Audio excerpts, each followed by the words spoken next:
Hello and welcome to Two Peas in a Pod. Welcome back. It's been a while. It's good to see everyone. I mean, it's good to see Good, you, Sam. And I, yeah, but good to be in the virtual presence of our listeners. yes. I'm sure it's good Yeah, for them to see us also. Very I calming. hope so. I hope so. Oh, those who are viewing us will notice that I'm less hairy than normal Yes. because I've And shaved. for those who are just Yeah, listening, yeah, okay. So those just listening yeah, and are very confused by what they you mean wouldn't by have that. noticed. Yeah, yeah. Yeah. So today we have our third episode on the period of adolescence on the top values, spirituality, and questioning, which I'm very much looking forward to talking about.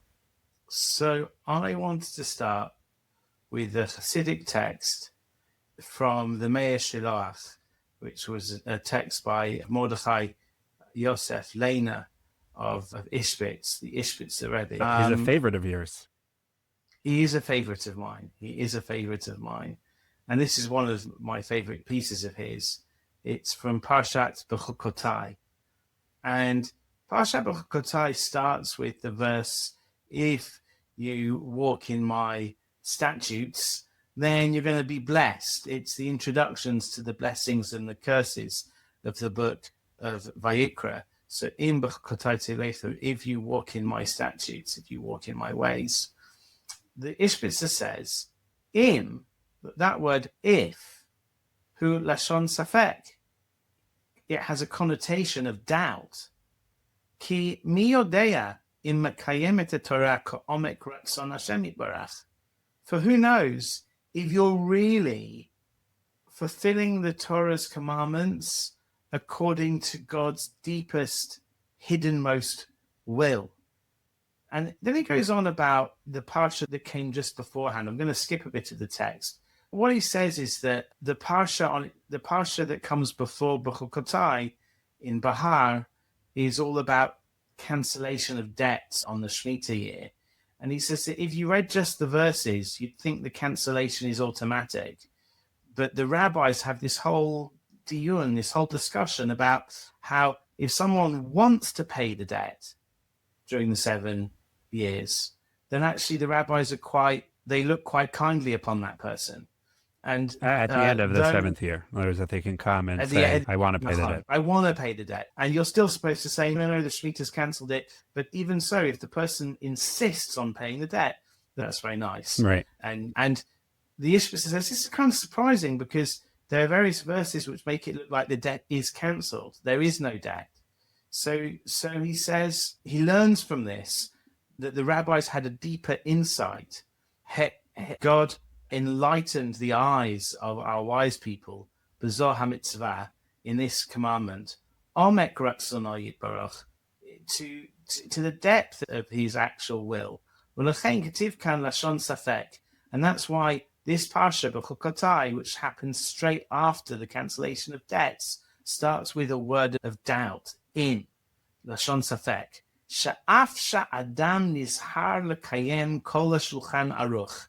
Because even though a person is warned to fulfill all of the code of Jewish law, adayin hu besafek im kivein le'omek ratzon Hashem yitbarach, still he should do so with a certain kind of doubt.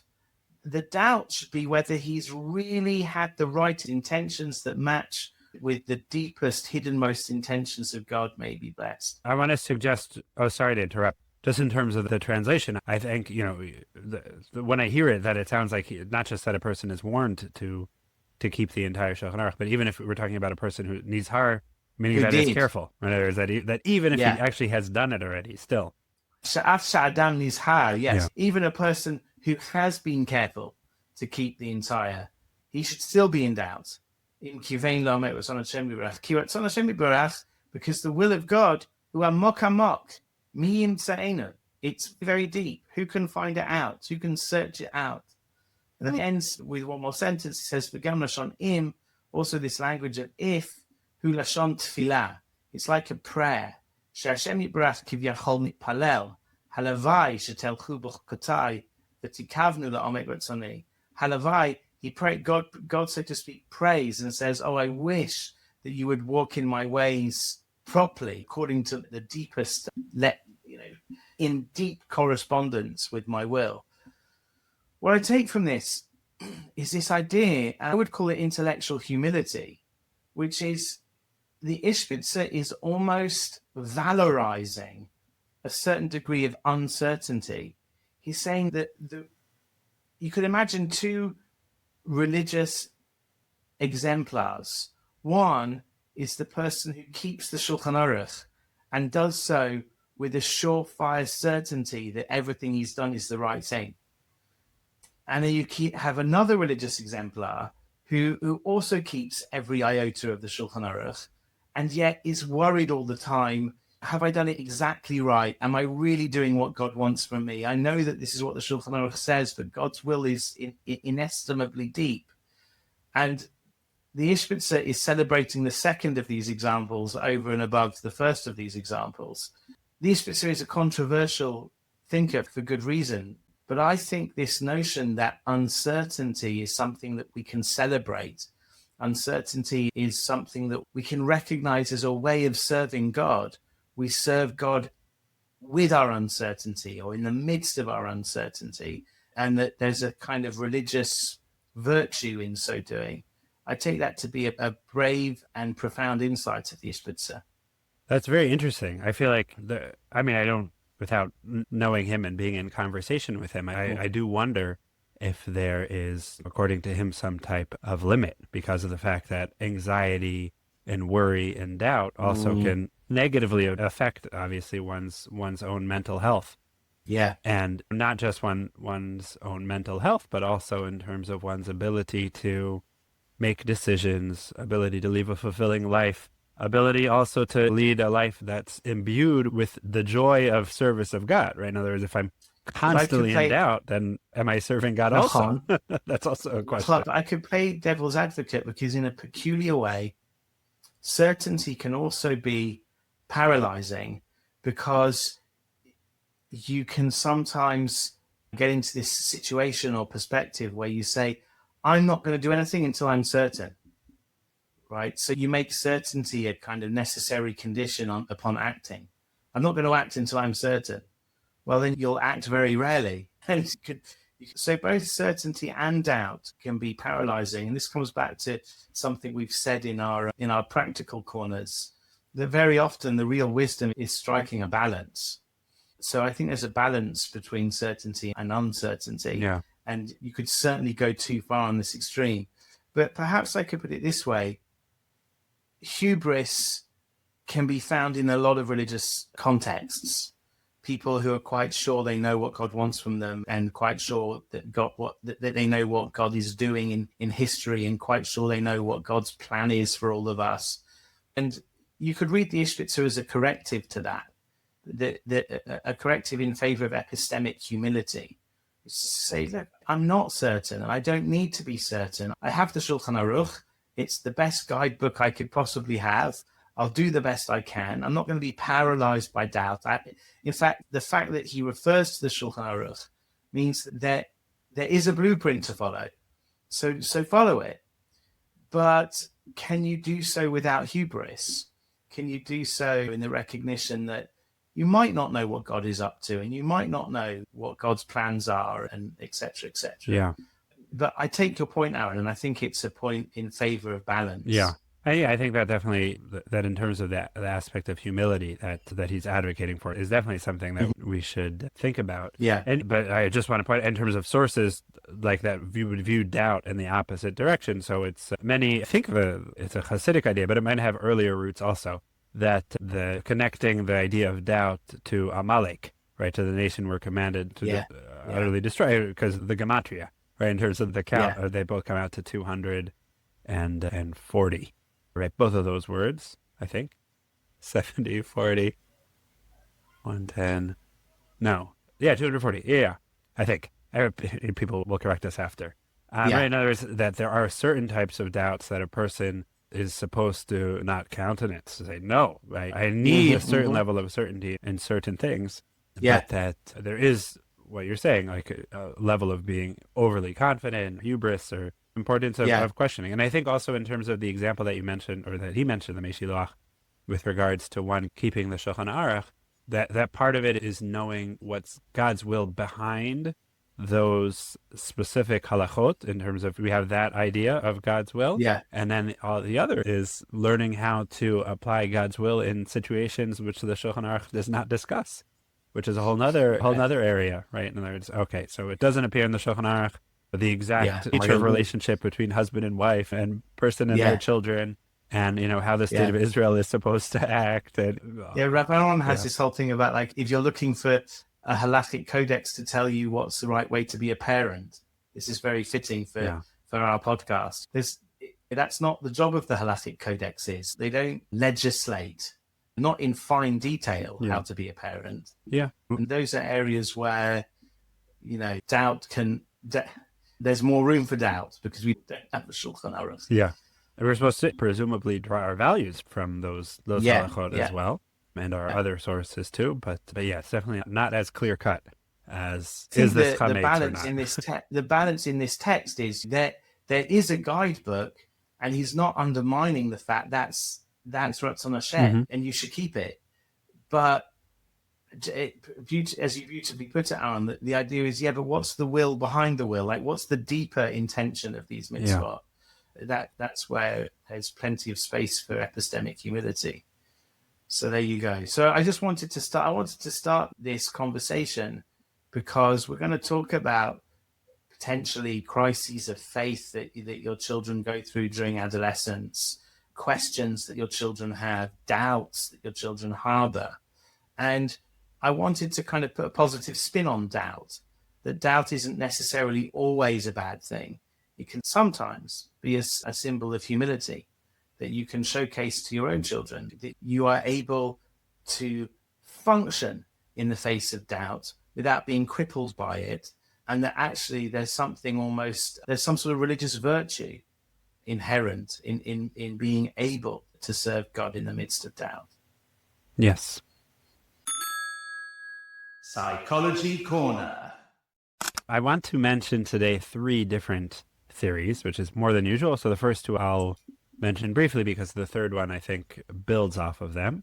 You mentioned, I think in both of the previous Adolescence episodes, the thought of Erik Erikson, talking about this stage as being one about role identity versus confusion. So a couple of these theories, all these theories really, build off of that understanding of this stage of adolescence. The first theory I'm going to speak about is, I think his first name is James Marcia, his identity status theory, where what he does, he focuses very much on this stage of identity development, but later on he did write about how identity is something that we also grapple with in later stages of life, because in his view, identity is dynamic. It's not something that's fixed. It's not just a developmental stage that you get through, but it's something that we continue to figure out over the course of our lives. And what he does is he talks about 2 different dimensions of deciding one's identity, or I guess not really decide, but about identity. If you imagine like an x-axis and a y-axis and 4 different boxes there. So one is about exploration, which means has an individual, or as a teen, let's say, questioned or considered different beliefs and roles. And the other one is commitment. Have they made a clear decision about those beliefs and roles? So in terms of those 4 boxes, right, if your answer to no of them, no, they haven't explored it, no, they haven't made a commitment, so he calls that box the identity diffusion, meaning that a person has not thought about their identity or beliefs, and they haven't decided on a path. They're just sort of who they are, right? So something that would characterize such an individual is someone who would say, like, I don't really know, I'm not thinking about it also. And this type of approach, I guess, can come off as being very uncertain or apathetic, or simply just like not engaged, right? Someone who these types of thought don't really interest them. This is also something that's very common in earlier stages of adolescence. If it's something that continues to characterize a person, so it can be problematic, right? It can lead to a sense of fragility of identity also. The next one that he talks about is called identity foreclosure, where there's been no exploration, but there is commitment. And what that means is that, when we're talking about that adolescent, that the adolescent has accepted the beliefs or the roles that are given by authority figures or given by their group. In other words, this is what I do. This is who I am. Why? I don't know. Never thought about it. This is just what we do. So it can offer a sense of security and direction. It's usually also something that's more connected to an earlier stage of adolescence. It can be challenged also later on, right? So a quote that would be characterized as a person in this box is, this is what I was raised to believe. I never really thought about why, right? Why I believe this, why I should question it. And this is just what I do. The fiddler in the roof, right? Why do we do this? Because we do. Tradition, right? Yeah, without necessarily anything behind, like, well, why is tradition important? What's behind it? It's just, that's what we do, right? That's the tradition. Yeah. In his introduction to Eminot Videot, Sajid Gaon describes a number of different character types in terms of their relationship to their Judaism. And this identity foreclosure type is definitely foreseen by Sajid Gaon. He says there are some people who won't have been bothered by the questions that arise in this book and won't need the philosophical arguments and defenses of Judaism because they've never thought about it. They're just habitually obeying their Judaism. And does he view that as a positive, a negative, neutral? What's his take on it? No, that's a fair question, because I think there are people in our tradition who would look at that and say, that's okay, it's the Pintele here. They don't need to be bothered by highfalutin philosophical ideas that might lead them astray. No, but Sajid Gaon is not happy with it. He's like, a person's Judaism, like Socrates says, that a life well lived is one that's been scrutinized, that's subject to introspection and kind of thought. Sajid Gaon seems to think that the religious life properly lived requires a person not merely to stick to the tradition, but to have thought about it. More than lines of the Rambam in terms of a person's obligation to look into it. That's right. I'm sure there's differences also. You could a difference is when he writes the Moreh Nevuchim, he expresses his concern that some people won't be ready for it yet, that it might lead them astray. So he decided to write it in a deliberately obscure style of writing, such that those who aren't yet ready for the kind of potentially heresy-inducing questions won't be damaged by the Moreh Nevuchim. Right, so you need that base. Right? There's danger in questioning also. There is exactly. So Maimonides at least was sensitive to that. Sajid Gaon, on the contrary, wrote his book to be as explicit as possible, because he thought that everybody capable of reading should go through the journey of rooting their Jewish commitment, not merely in tradition and how things have always been, but also in the intellect. But would it be fair to say that his writings are less controversial, or were less controversial at the time than the Rambam's were at this time? Yeah, they were less controversial. So one could also understand the difference in approach to. Yeah. He had less to hide, so to speak. Right. His views were less controversial. But but that leads us to a different box. Yes, exactly. So I was going to get very good. Right. So, I mean, I guess in terms of maybe some of the dangers, right? Questioning. And so that's maybe the third box is identity moratorium, which is a phrase also being encountered in Erikson, where there's exploration and yet no commitment. Right. The adolescent is exploring different beliefs, values, roles, hasn't yet decided where they are. This is a searching phase. There can be a lot of uncertainty, questioning, and also anxiety in terms of that, because I don't know who I am. Right. This is something I can continue too, which can cause a lot of unsettled feelings. It's a healthy but uncomfortable part of growth. At some point, it needs to end, right? You need to decide what it is that you're doing. But that's the third box. And then the final one is what's called identity achievement, where a person has gone on this journey and they also have committed. Right? They explore different options. That's what Sajid Gaon is celebrating. Yeah. What's it called? Identity achievement. Right?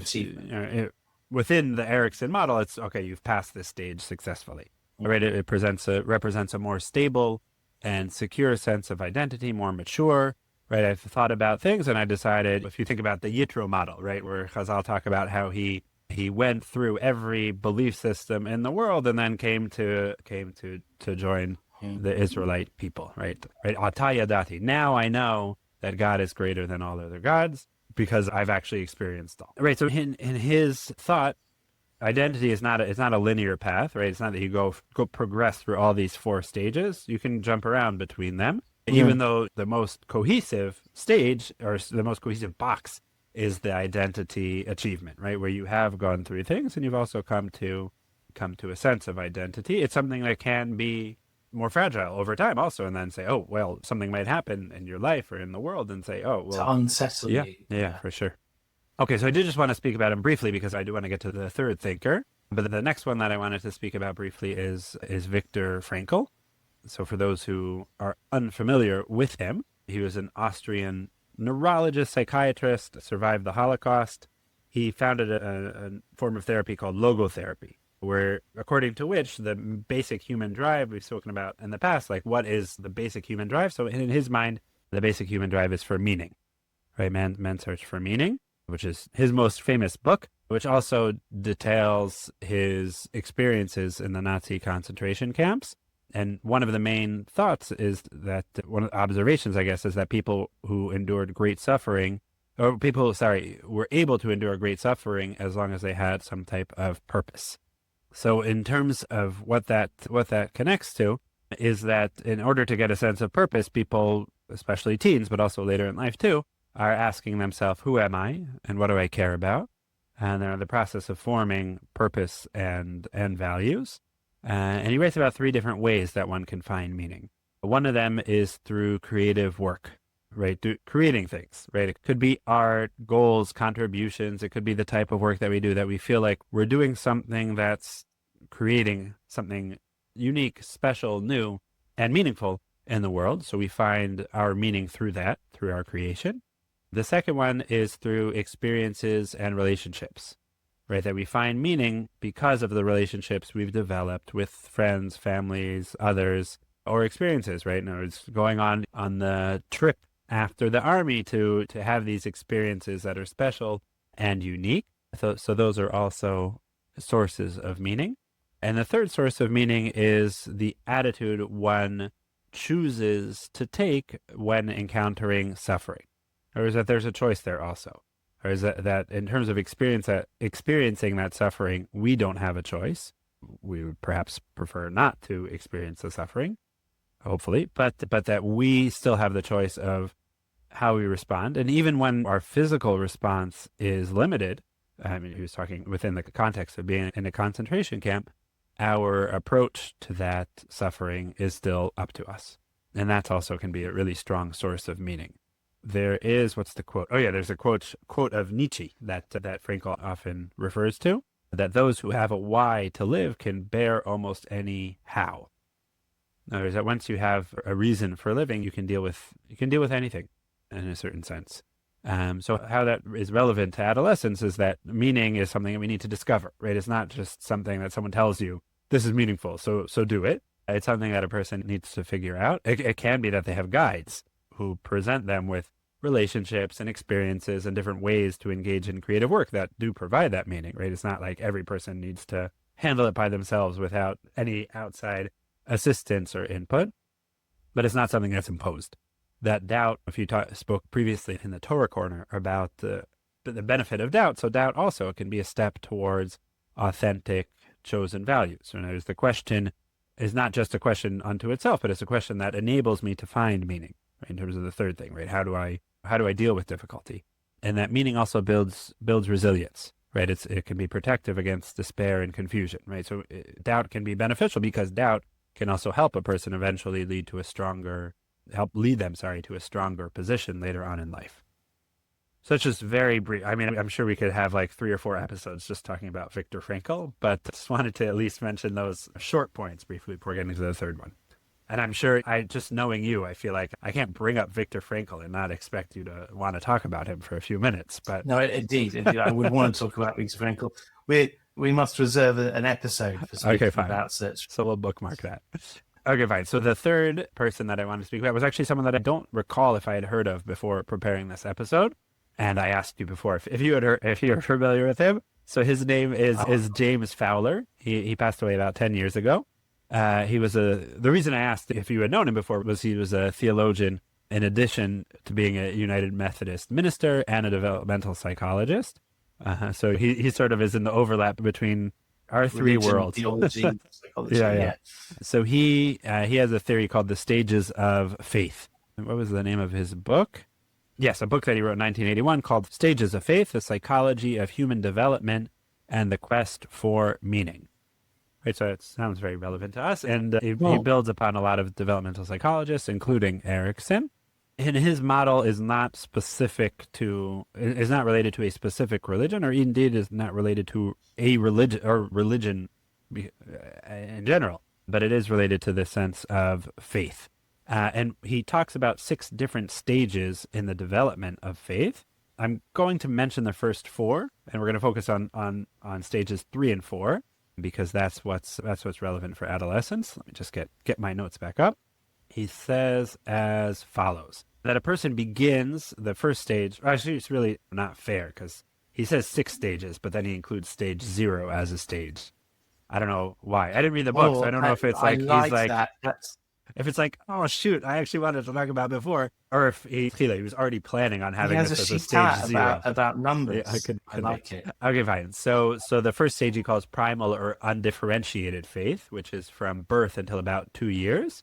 And what it is, it's parallel to other ideas in developmental psychology. Erikson talks about trust and mistrust, that at that stage, the building blocks are laid for the question of is the world a good place, right? Can I trust others, right? Are good things going to happen to me, or bad things going to happen to me? And what it is, it's built through early attachment and trust, right? We think about a baby. Is a baby being taken care of by its caregivers, or God forbid, is it growing up in an abusive situation or a neglectful one where it can cry for hours and be hungry and in a dirty diaper, and like no one's going to pay any attention to it because of horrible things going on? So hopefully the baby will experience a positive and caring world, and that helps them develop a sense that the world is a safe, loving, and predictable place, which lays the groundwork for the ability to have faith, right? Because if baby, God forbid, grows up in a feeling that nobody cares, from the earliest possible experiences, it's much more difficult then to develop a sense of faith, right? Where you don't have that framework, you don't have those building blocks there. So that's the first stage, or that's the 0 stage. And then stage 1 is what he calls intuitive projective faith, from about the age of 3 to 7 years, where thinking is very imaginative and magical. It's based on intuition, right? Kids, their beliefs are formed through stories, images, interactions with adults. There's a blending of fantasy and reality.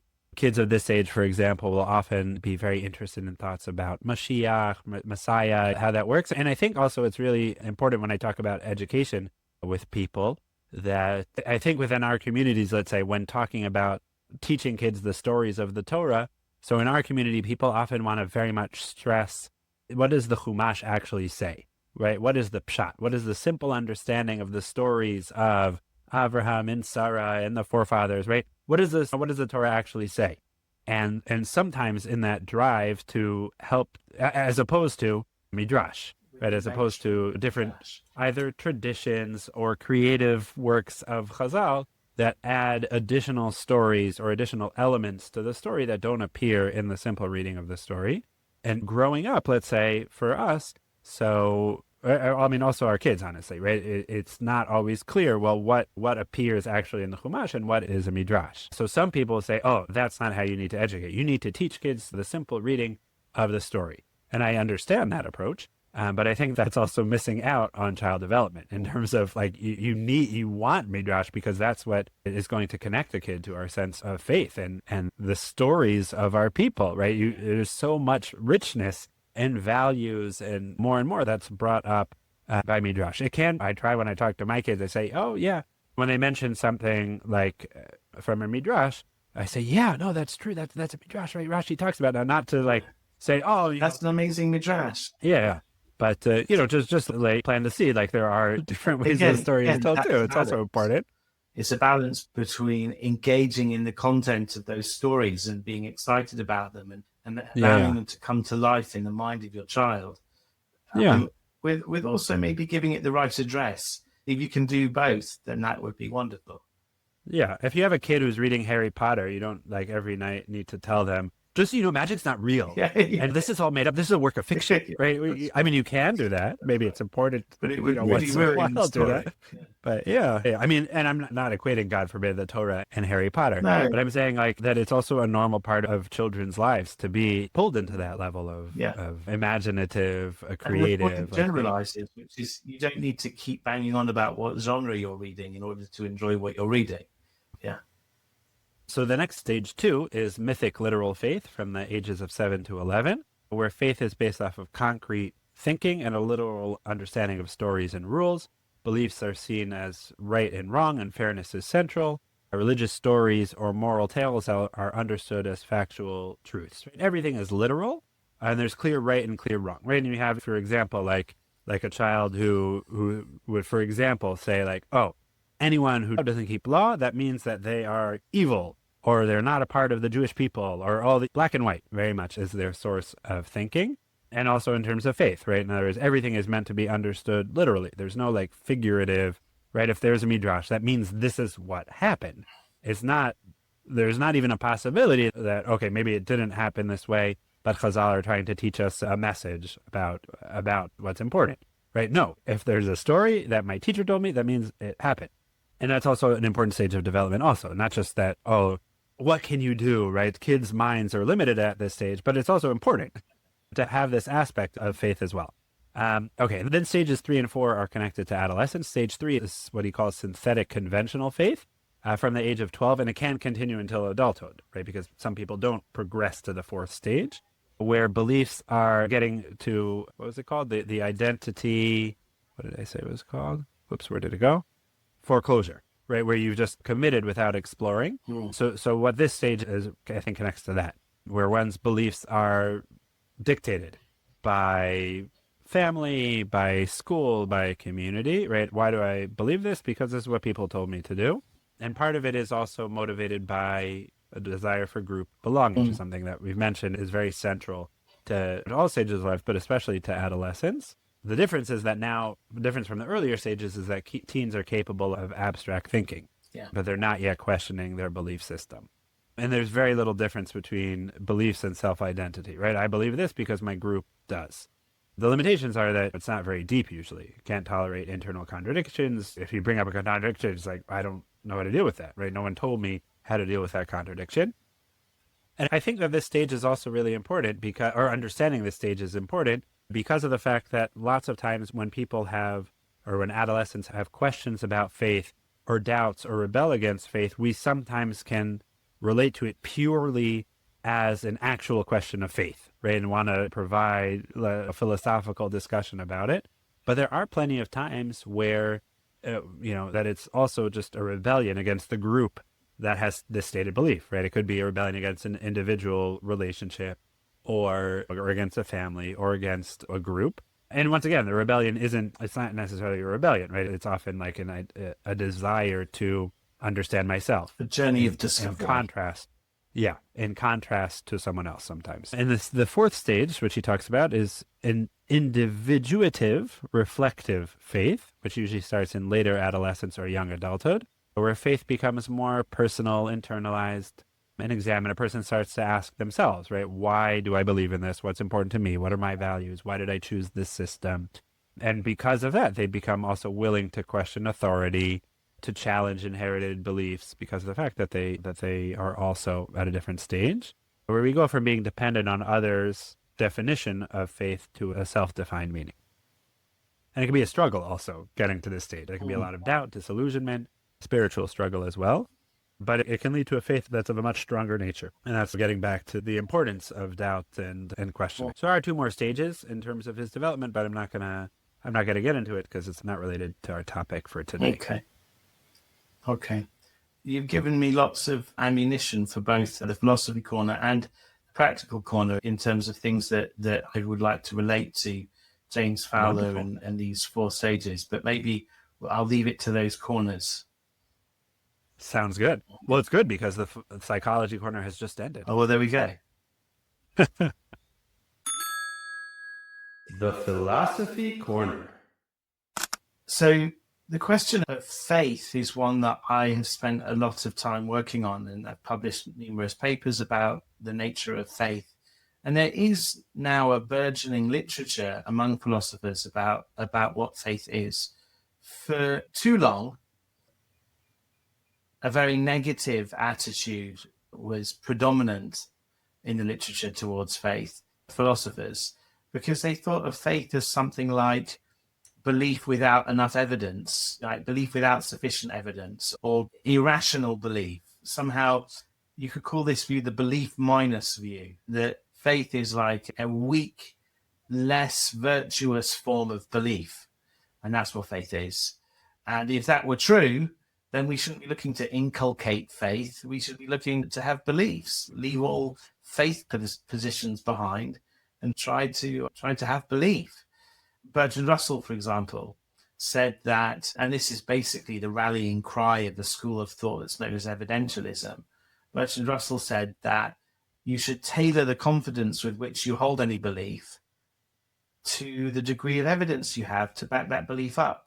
So you should only be as confident that something is true as the evidence permits. It's evidentialism. And faith, on his view, was the kind of epistemic crime of allowing yourself to have more confidence than the evidence permits. But in recent years, a number of philosophers have come from a number of different perspectives, not all of whom are coming from a religious perspective, in order to argue that, there is this important category called faith. It's not the same thing as belief, and it's not merely some kind of renegade or lacking form of belief. One philosopher, Richard Fowler, argues that you can't get into the game of forming beliefs unless you have faith in yourself. You need to have faith in your own cognitive abilities, a certain amount of faith in your own cognitive abilities. You need to trust that the things your eyes are telling you and the things your ears are telling you about your environment are at least somewhat reliable. If you didn't trust that your eyes and ears were at least somewhat reliable, then you wouldn't be able to start forming beliefs. In fact, James Foley's first category of faith, the faith that little babies have in their parents, is really important, because you wouldn't learn a language unless you had faith that the people around you making sounds all the time are doing so in a reliable way, in a way that's kind of tracks things in their environment. And because you assume that people around you, or you trust the people around you, aren't just randomly blubbering, but they're using words in a kind of reliable, trustworthy way, you pick up speaking from them. So could you explain the difference between faith and belief? I will get to it. Okay, fine. I'm on tenterhooks. So let me put it this way. The standard view was that faith is overconfident belief with not enough evidence. That has come under attack. So now we need a new definition of faith. Foley seems to think that faith is a type of trust. And he would argue that trust isn't trust if it requires sufficient evidence. Trust does require a kind of leap of faith in the person in whom you place your trust. But, he says, don't think of trust as irrational just because it outstrips the evidence. It's necessary, even for the belief formation game. Because, as I said, if you didn't trust your eyes, you didn't trust your ears, you didn't trust the people around you speaking language, you wouldn't start to build beliefs. So, in fact, beliefs are built on the foundation of faith. I'll get to my preferred definition of faith in a moment, but Lara Buchak, who is a philosopher at Princeton, and she comes from a more religious place. She's a Christian, but she thinks of faith in terms of closing the tribunal. We each have, so to speak, an evidence tribunal.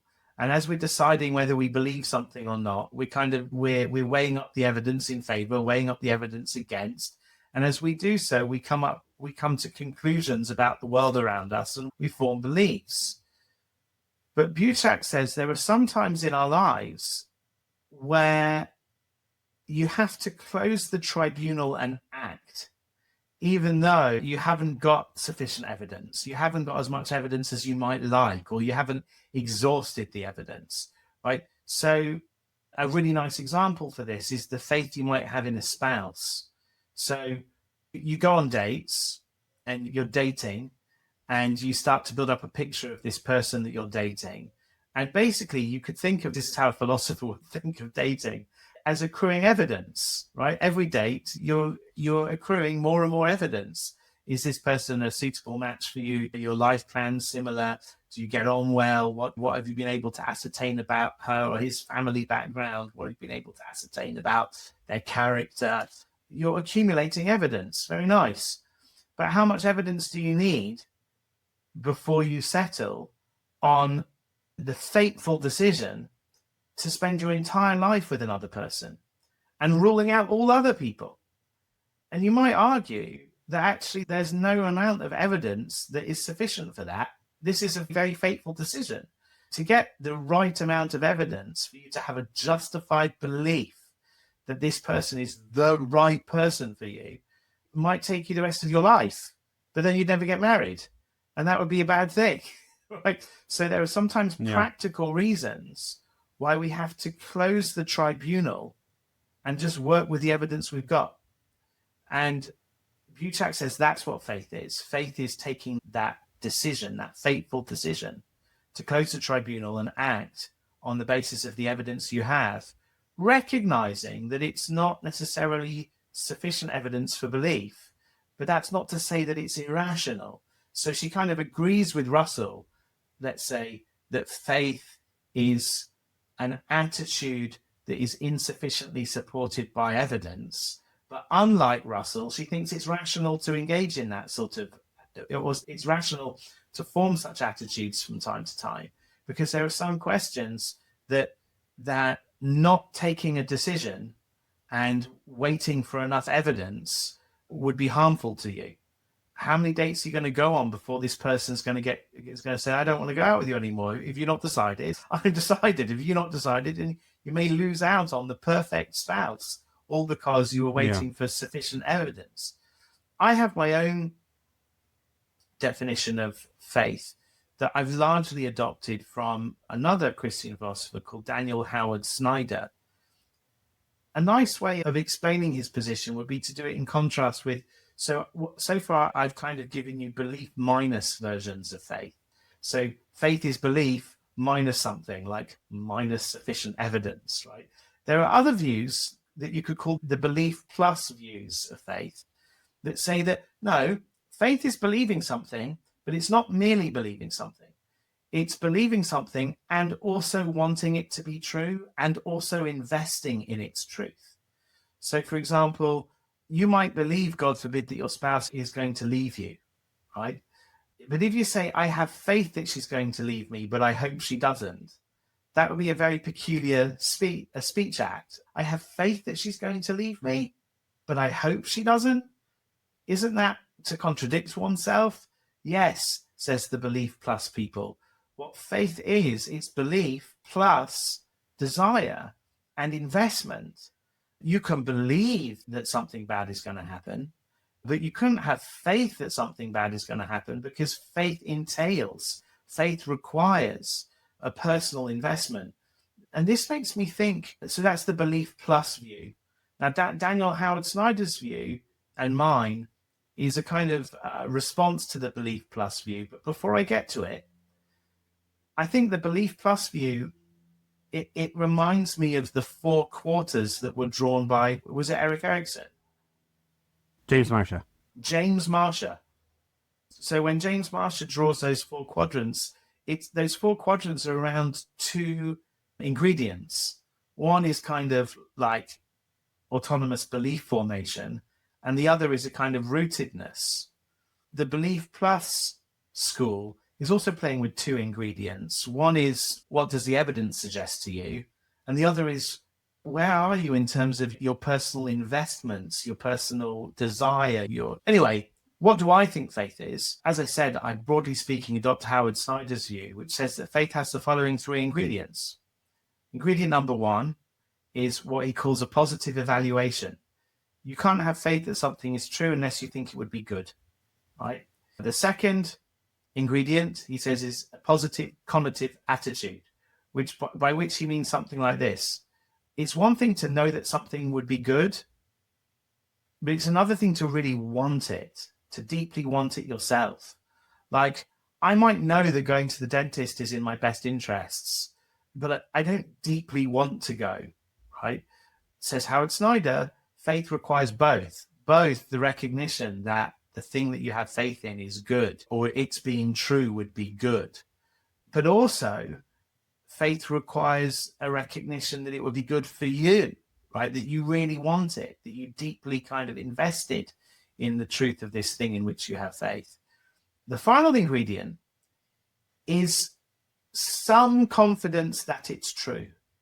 So you can't have faith in something that you think is false, that you're certain to be false. You can't have faith in something that to be impossible, to be false.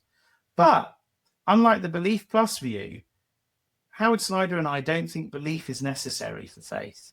You just need some degree of confidence that it's true. And in that respect, we're more like the belief minus guys, because we think that belief is a very demanding attitude. It demands a lot of evidence.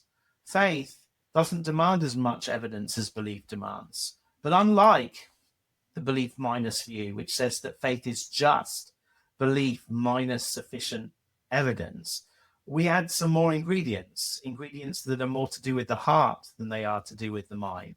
That faith isn't merely confidence that something is true, but without sufficient evidence. It's also the deep investment of the soul, that the desire that this should be true and the investment that it should be true. There's a nice machloket between Rashi and the Ram on the verse about Abraham, when it says, "V'hemin b'Hashem," he had faith in God, "V'yachshavei lo tzedakah." And on one way of reading it, Rashi's way of reading it, the verse should be translated as, Abraham had faith in God, and God viewed this as righteousness. God considered Abraham's faith righteous. That's how Rashi reads the verse. Nachmanides is very perturbed by this, because and on my diagnosis of the machloket, Rashi and the Ramban are translating the word vehemin differently. Nachmanides is translating it as belief. Rashi is translating it as faith. Nachmanides says, well, how virtuous would it be to believe in God after all the miracles that Abraham had witnessed? It should be very easy to believe in God with all that evidence. Abraham had overwhelming evidence that God exists because God speaks to him, and also all these miracles. So Nachmanides is confused by the verse and suggests a different reading. He says that Abraham believed in God and Abraham considered God to be righteous, which is a kind of squish in it as a reading of the verse. It's possible, but it's a little bit tortured syntactically. But Nachmanides is forced into that position because you don't really have a choice what you believe. You believe what the evidence causes you to believe. So there's no righteousness here. Rashi, by contrast, on my diagnosis of the machloket, reads the verse vehemin as Abraham had faith. Now, to have faith that something's true is not merely to be confident that it's true. That's one ingredient. But it's also to want it to be true and to invest your life, invest yourself and your life projects in the notion that this thing is true. For example, a demon, Satan, right? If you were to believe in such an entity, Satan might believe that God exists, but be really upset about that fact. Right? Satan might believe that God exists, but not be particularly invested in that fact. What God considered to be righteous in Abraham was that he put everything behind this conviction that God is trustworthy. And that's why God considered it to be righteous. So we've come right back around to I've brought my philosophy corner into a Torah corner, but this reminds me of a position by Robert Audi, who distinguishes between three types of faith. One type of faith is faith in. You can have faith in God, faith in a person, and that's very much like trust. Then there's faith that. I have faith that God exists. I have faith that. And that's very much like the sort of thing I'm talking about, which is to have some confidence that it's true, but also to want it to be true. But then he talks about global faith. Global faith is when you decide to calibrate and choreograph your entire life around the conviction that a given truth is true. And I think that my conception of faith, or what it means to have faith that something is true, it bleeds in quite naturally to what Robert Howdy calls global faith. That's certainly, I think, what Abraham had and what Abraham was being praised for having, and not merely belief. So anyway, in a nutshell, the philosophical literature has come a long way from thinking of faith as something somehow bad, as like the deformed cousin of belief. And now there's this recognition that no, in the rational life, in a healthy life, not even in a secular life, without faith in God, you need to have faith in a spouse, faith perhaps in democracy or the institutions of democracy. There's all sorts of things in which people might have faith, and it's rational to do so. The question becomes, when is it rational to have faith? When is it rational not to have faith? One practical thing I'll say before we get to the practical corner, and it's kind of a practical ramification of my view of faith, is that faith doesn't demand as much evidence as belief does in order to be rational. It demands some evidence. It needs sufficient evidence for a degree of confidence, but it doesn't necessarily need as much evidence as belief requires in order to have faith. But it also requires more than belief in another dimension. It requires you wanting it to be true. And it turns out, if you really want something to be true and you're invested, then it can be rational to have faith in it, even if you have less evidence than would satisfy the demands of belief. So that's one of the upshots of my analysis of faith. Thank you. Can you speak about how that distinction also then connects to adolescence in your mind too? Yeah. So before getting to the actual practical part. Yeah. So hard for me to say without getting very practical, but I think the two main sources of ingredients for faith, as I understand the word, you could put them as coming from the mind and the heart. The heart is the stuff that talks about investment and desire and wanting, and you don't have faith without that. The other part is you need some degree of confidence that it's true. You at least need to be convinced that it's not obviously false, and that's coming from the mind.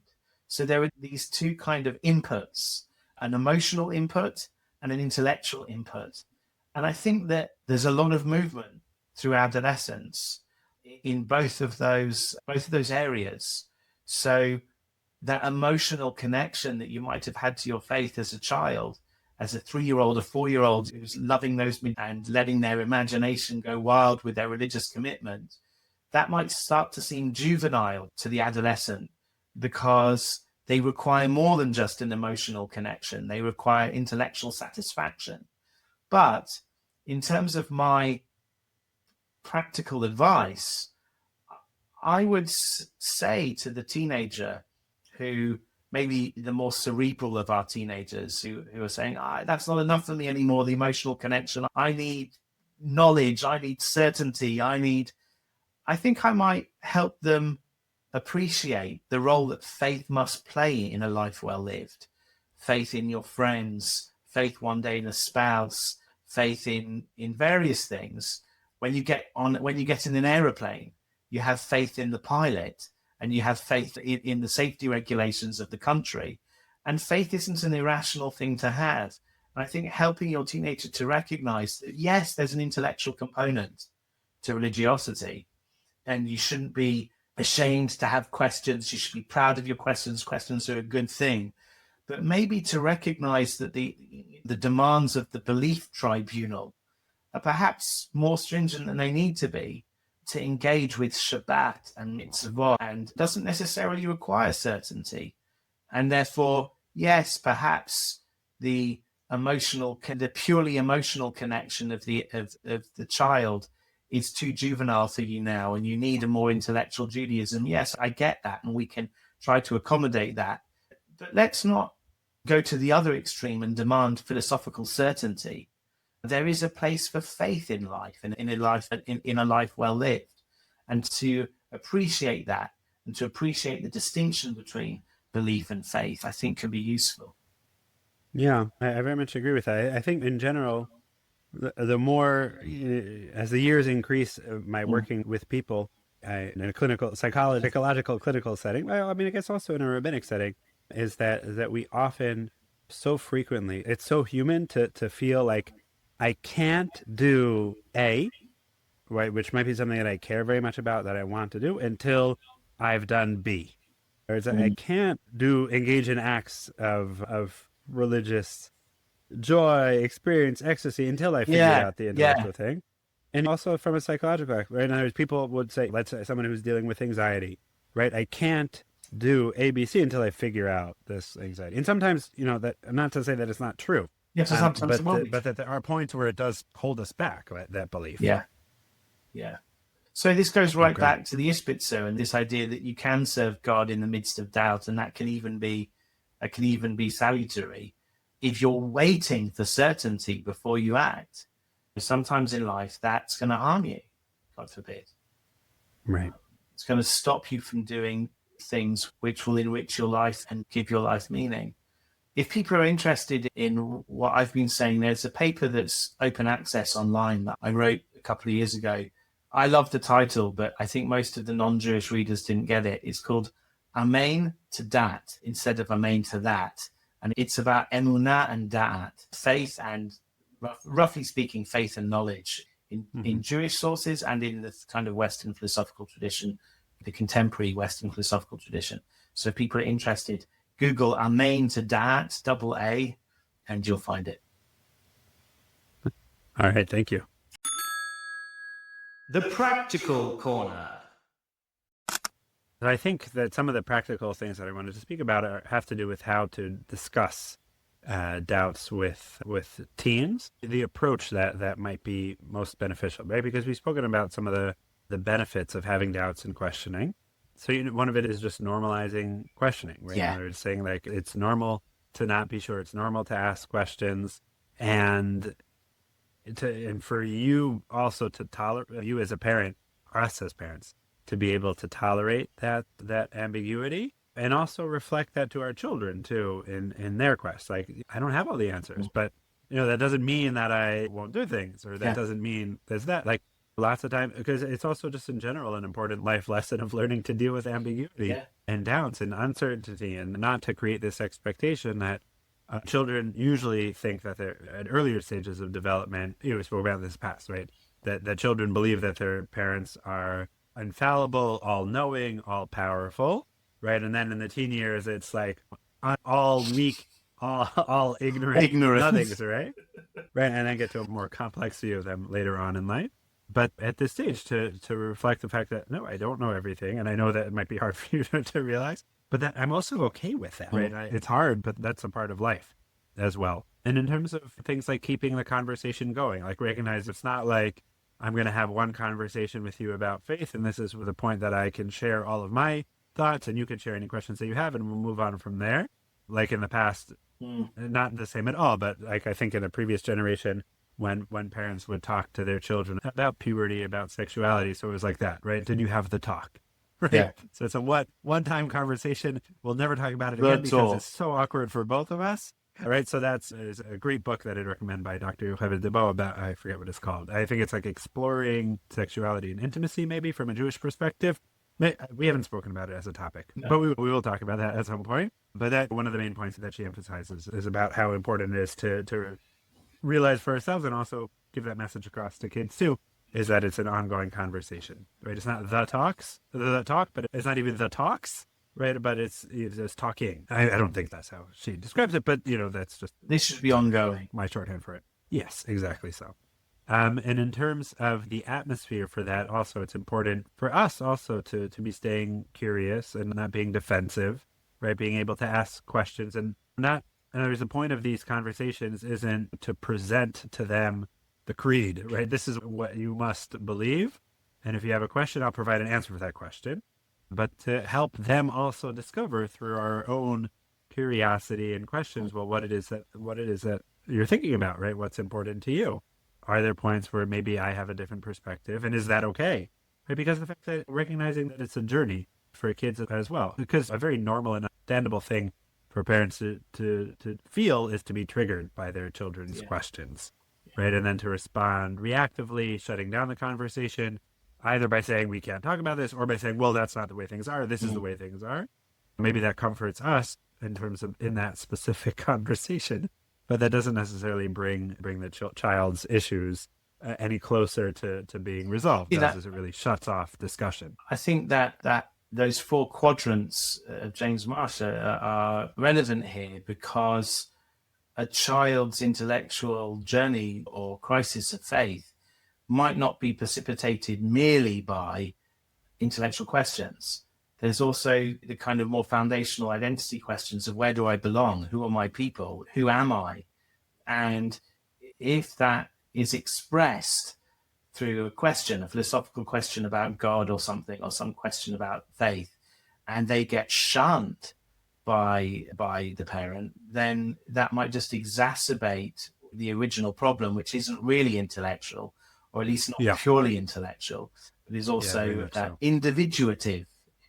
If that was, I think, one of the words that James Fowler used in the psychology. See, I listen in the psychology corner. I'm learning, but when I was in the Gush, the yeshiva there in Kollel with you, Aaron, I think we can safely say I was the only Kollel student there. Oh, I'm not sure we can safely say. I think I was the only Kollel student there with a PhD in philosophy. And for that reason, the yeshiva would often send me like young boys, the boys who were kind of having problems with their faith. This was already, you were there already after your PhD? It was after my PhD already. Oh. Yeah. I did my PhD quite young. I was 25 when I had the PhD, and then we went back to Kollel for a few years. Anyway, I already had the PhD. I was there. And if there was a kid who was having questions, they would often send them to me because it was like, oh, well, we've got a philosopher in the Kollel. Go and speak to him. But the problem with this, and it was very well-meaning and well-intended, but I often discovered that the issues weren't really philosophical. I don't want to be patronizing or to psychoanalyze these people. They were presenting as philosophical problems. The problem of evil, or problems about what's the evidence that Judaism is really true. But it always came accompanied with some other deeper psychological issue that was causing the young person to feel alienated, and they were really questioning where they belonged. And the intellectual element of the journey seemed to me like the tip of an iceberg. So I could provide them with some food for thought about the intellectual stuff. But what needed treating, at least concurrently, was that feeling of dislocation or alienation. Yeah. Yeah, I mean, it's interesting, right, when people come to my clinic or who mention, oh, I also have questions with regards to faith. Also, so I mentioned them, I'm not a philosopher, right? And but we can talk about it in terms of, I mean, usually there is also, not to say, I think it's important to stress also what you said, is that it's not to say, oh, your philosophical not to belittle really the philosophical quotient at all, right? But that there are multiple components to so I had basically the mirror image conversation where I'd have to say, look, I'm not a psychologist. I can talk Maybe we'll open up a practice together. So. Yeah, we should. I guess that's what this is. It's the first step. Yeah. So back to the practical advice, the danger of shutting down a conversation because you feel uncomfortable is that you could exacerbate the underlying alienation. Yeah, for sure. And I think another practical thing that maybe can build that sense of connection is also learning how to, in a developmentally appropriate way, share your own journey. Yeah. And I would say that if you can reflect, I think I mentioned in the past also, about how lots of times when I meet with parents and they're coming to talk about an issue with their child, so I'll ask them also about their own childhood. Not just to say, oh, it's because of the grandparents that this issue is going on. That's definitely not the point. But the point is to help parents get back in touch with their own selves at that age and increase understanding. I mean, that's something that's important for them, and it's also important for their children, right? So anything that we can share from our own childhood, not to say, oh yeah, I went through the same thing that you did and figure out this way or that way, but in an honest and authentic way, right? Yeah, I remember what that's like. I also had questions like that. I also dealt with something like that, and I can really get what it is where you're coming from. Building that relationship, it helps them feel less alone, more seen, more heard. Not to take over the conversation too. Yeah. Oh, well, you have questions. Yeah, exactly. Another important thing I think is on a practical level to link values to daily life, right? Because in other words, there is a danger. I think this relates to what you spoke about in terms of the, what was it?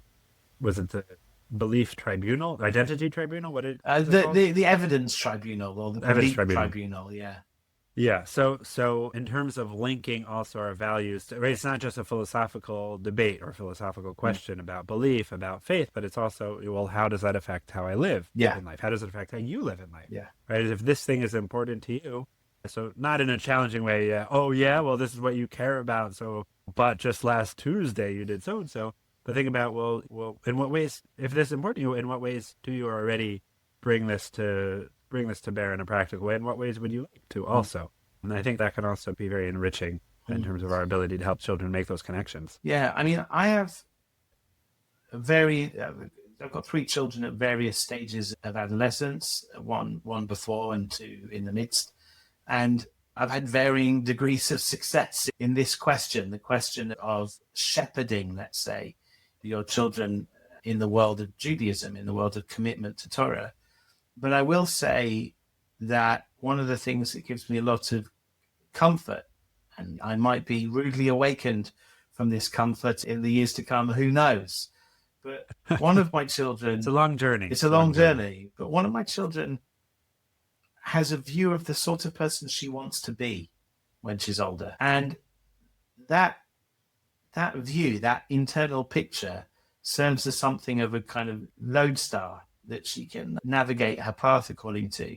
And I think it helps her with struggles of faith, because she says, well, I might not know everything, but that's the sort of person I want to be.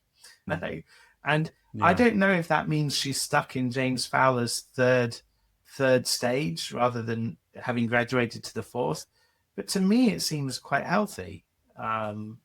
Yeah, and I think it's also great to have that in mind, right? Because lots of times subconsciously we have these figures in our mind that we're role working models towards. or archetypes of role models.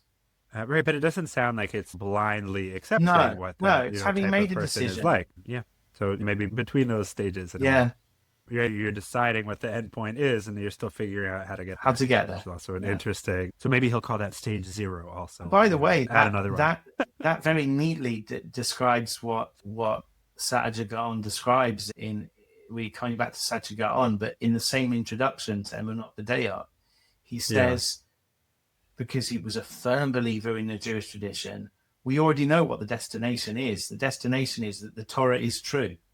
The question is, how do you get to that destination? Right. That's what he wrote the book. And that's actually the reason it's called Emunot V'Dayot, because he tries to take all the things we have faith in, Emunot, and to choreograph a journey from having faith in that conclusion to kind of having some kind of profound knowledge that the conclusion is true. Yeah. But I remember some...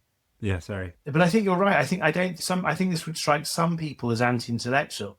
It doesn't strike me that way at all. You can come to an informed decision that a certain end location, wow, that really is the sort of person I want to be, without knowing at all how you get there. That's a long story. Yeah. I was going to share a story, but I don't remember it well, so I'll skip over it. And the last thing that I'll mention from a practical standpoint is, it relates to also what you mentioned in a practical, philosophical way, is offering children of all ages meaningful experiences, right? In terms of real life opportunities. What is the Shabbat table look, right? Both in the home, in terms of what is Shabbat like? What are interactions between spouses like, between parents and children, and also outside of the home too, in terms of different experiences and opportunities, places that they can find meaning and connect to. The most beautiful and obviously valuable experiences that the tradition has to offer. Yeah, both as potential, like you mentioned, lodestars or lighthouses, as Rabbi Tarragon always used to say in Shanoff, that's what we have, our lighthouse. But also in terms of helping them getting out of their heads a little bit. Yeah. Right, it's not just about the philosophical aspect, but live a little bit and experience things and see what that's like for you too. Again, that's one of the things that comes out of the philosophical analysis of faith, is that what some philosophers have found so perturbing about faith is that it's not only intellectual, it's also about values, it's also about experience, and it's about what philosophers these days call practical rationality. How am I going to live? Yeah. All right, those are my practical things. They overlapped with mine in that when I interjected, those were basically mine. So Always interjecting. Yeah, that's well. My mum says, and this is a shout out to my mum. Says it's not. I'm not interrupting. I'm just interjecting.